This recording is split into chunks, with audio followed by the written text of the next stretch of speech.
On to the next topic here. We are going to talk a little NCAA tournament championship game from Monday night. Baylor Bears destroyed Gonzaga 86-70. It was just like basically from the highlights that I saw, because first of all, the tip was like at 10 o'clock at night. I'm not staying up till midnight to watch a basketball game. Sorry, that's not going to happen. But I digress.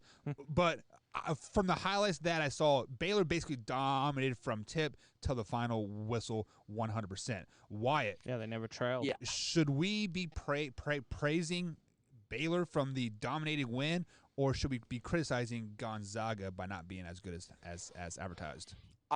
I think we should be criticizing the way that we overlooked Baylor, if anything. I guess praising Baylor because, I think we all turned a blind eye. I think most of the nation turned a blind eye to Baylor on that because Baylor, they played an incredible defense. I don't think I've ever seen better defense in recent history of a national championship game. It was incredible. It was nothing short of incredible. They made Drew Timme look like he was a washed, former D3 college basketball player in a church league. They made him look terrible. They shut him down. Sugg couldn't do anything. None of them could do anything. They kept a nice hold on Gonzaga the entire game. And on top of that, they were scoring a lot of points. They were hitting their shots left and right. They were just putting it down. They had an answer for every single Gonzaga bucket. It seemed like every Gonzaga bucket, there was 2 buckets for Baylor. That's what it seemed like the entire game because they dominated them. It was incredible. There was not a moment in that game where Gonzaga really had a chance. Other than whenever it was 0-0 at the beginning of the game, and then Baylor just went crazy at the beginning and separated themselves, and there was nothing that Gonzaga could do. They just kept that separation and continue to play amazing defense, and they continued to hit shots. And when I say shots, I'm talking about like they were hitting they were hitting threes left and right. It was crazy. It was a lot of fun to watch. Combs, what are your thoughts on it? Yeah, so I don't think that there's any blame on Gonzaga whatsoever. The only thing that you could really put on them is that I think with like a minute left, they were down by 8 and they were all crying and going down. So to give up with a minute left when you're only down by 8, I think is a little silly, especially when you're trying to win a national championship. But at the same time, I feel like they were already defeated at that point. Like it was one of those things where you could just feel there was no way Baylor was giving this up. If you score 6 points, Baylor's going to come back with 12. Right. Like it was just one of those things. And so, look, hands off to Baylor. Wyatt and I said they were the weakest number 1 seed in the tournament, and they won the whole dang thing. I 100% said that. I said that many times. Yeah. I know and they're the national champs, and there's nothing we can do to take away. It's the first time they've ever won a national championship in the men's program. So, I have no issues whatsoever with Gonzaga or anything that they played their butts off. They weren't trying to lose the game. They were trying to win the game. Baylor was just a better team. Baylor was probably the most slept on team in the tournament. Yeah, I agree. I think the Big 12 conference as a whole has always been the most slept on conference, and that is just not me as a homer speaking. Like I think generally from top to from team 1 to team 9, the Big 12 is the most competitive basketball program out there. Hands down. So with that being said, Gonzaga, yes, they had a couple games earlier in the season. They played a struggling Kansas team to start the year.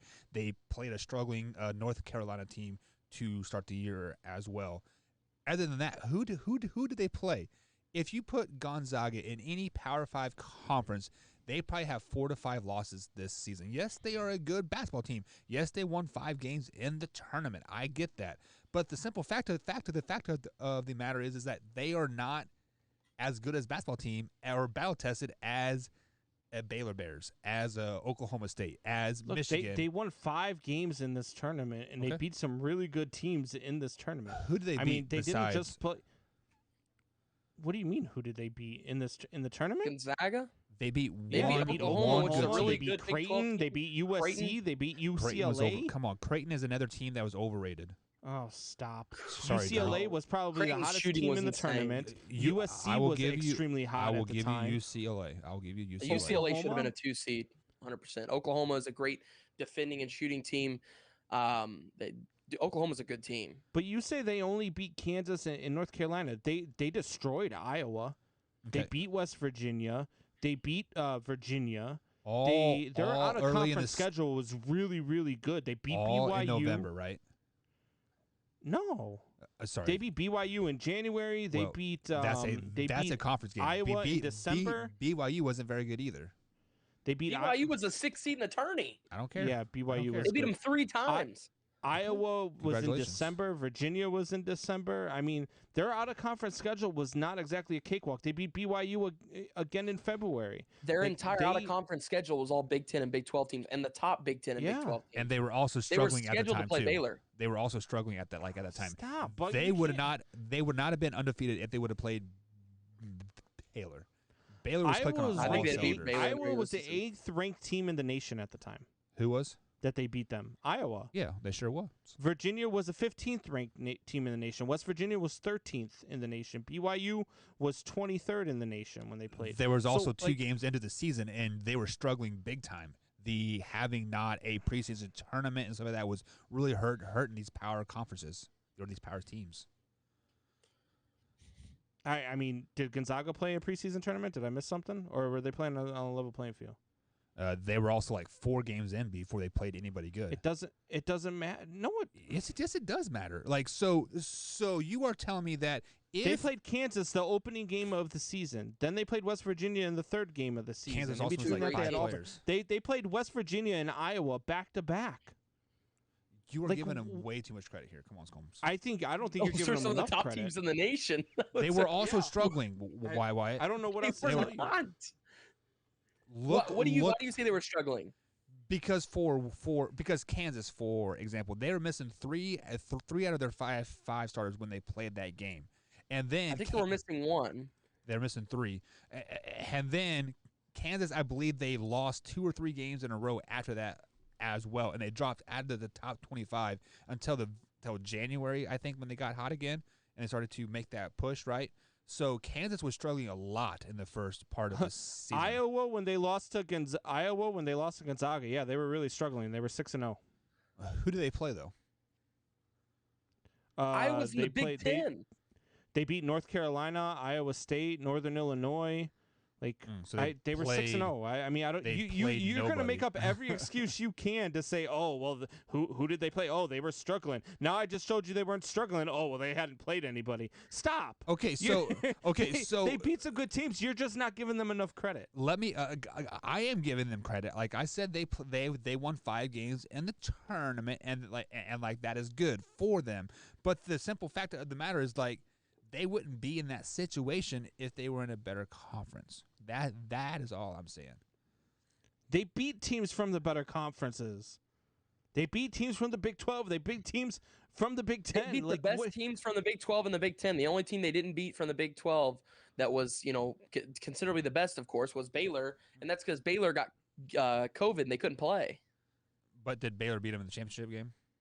They did. They did. But it was a So totally they different didn't. game. So they didn't beat the top team in the Big 12, right? Oh, but They were 31-1. Gonzaga might have beat them earlier because they were struggling because of COVID. So Gonzaga Baylor- might have had the upper hand. Baylor wasn't Jeez, struggling, crows, but Baylor stop. got hot early, and they stayed hot until COVID, which I don't know. Yeah, I gotta- Baylor I don't know Baylor what got COVID hit cold them. mid-season, and then Baylor didn't even really get cold. They lost to Kansas. Kansas is a good team, and Kansas was at that Yeah. time on fire because they had dropped out of the 25, and they had fought their way back into the 25, the top 25, and they were I believe an 11 seed whenever they lost to them. Baylor was the 2 seed at like An 18-0. I think. undefeated mid-major team who beat the top Big 12 teams and the top Big 10 teams in the regular season to go undefeated all the way through the tournament until the championship game.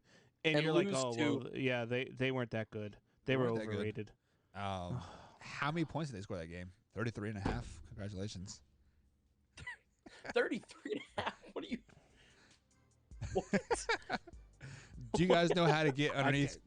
So you guys can replay this here on youtube.com/manhour. Watch the clips of this little clip that I'm getting ready to post here tomorrow.